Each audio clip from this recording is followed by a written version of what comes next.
অশরীরীর ছায়ার কথা এখানে গল্প নয়, সত্যি ঘটনা শোনানো। সবাইকে স্বাগত জানাচ্ছি অশরীরী ছায়ার কথার দ্বিতীয় এপিসোডে। আশা করি সবাই ভালো আছেন। কে কোথা থেকে শুনছেন, কাদের সাথে শুনছেন, অবশ্যই কমেন্ট করে জানাবেন। আজকের এপিসোড হবে একটি অন্যরকম ভয়। আপনাদের মধ্যে যদি কেউ ঘটনা পাঠাতে চান তাহলে ডেসক্রিপশন বক্সে থাকা কন্ট্যাক্ট নাম্বারে আমাদের ঘটনা পাঠাতে পারেন। আমরা সেই ঘটনা সবার সামনে তুলে ধরব।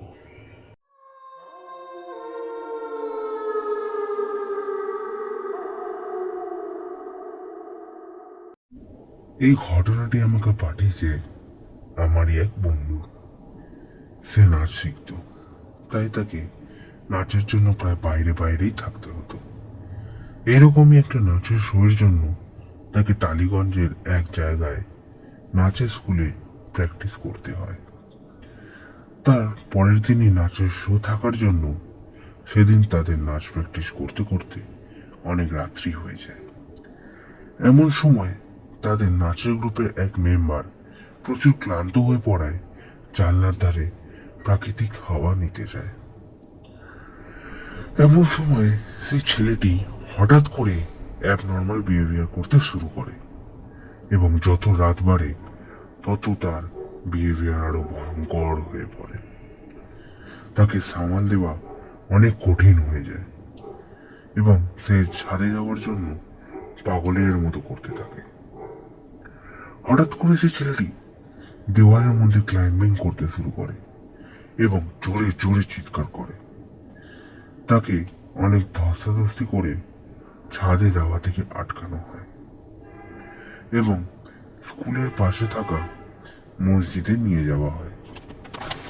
সেখানে গিয়ে সে ছেলেটি মসজিদের সামনে থাকা ফ্ল্যাটের 5 নম্বর ফ্লোরে দিকে তাকিয়ে বিভৎস রকমের চিৎকার করতে থাকে এবং কিছু বোঝানোর চেষ্টা করে।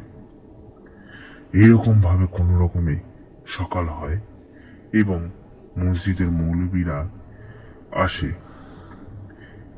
সেই ভাইটিকে কোনো রকমে ঠিক করা হয় এবং একটি তাবিজ দেওয়া হয়, যা তাকে 21 দিনের আগে খুলতে বারণ করা হয়।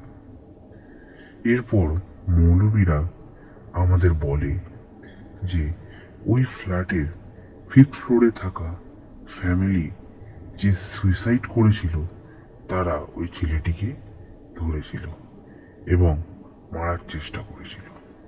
ছেলেটির ভাগ্য ভালো থাকায় ছেলেটি কোনো রকমে বেঁচে ফিরতে পেরেছে। সেই দিন রাতে ঘটা সেই বিভৎস ও ভয়ঙ্কর ঘটনাটি তাদের কাছে এক ভয়ের আতঙ্ক তৈরি করে, যা তারা কখনোই ভুলতে পারে না। এই ঘটনাটি যদি আপনাদের ভালো লেগে থাকে তবে অবশ্যই একটি লাইক, সাবস্ক্রাইব এবং পাশে থাকা বেল আইকনটি ক্লিক করে দেবেন এবং আরো বেশি বেশি করে শেয়ার করবেন। ধন্যবাদ।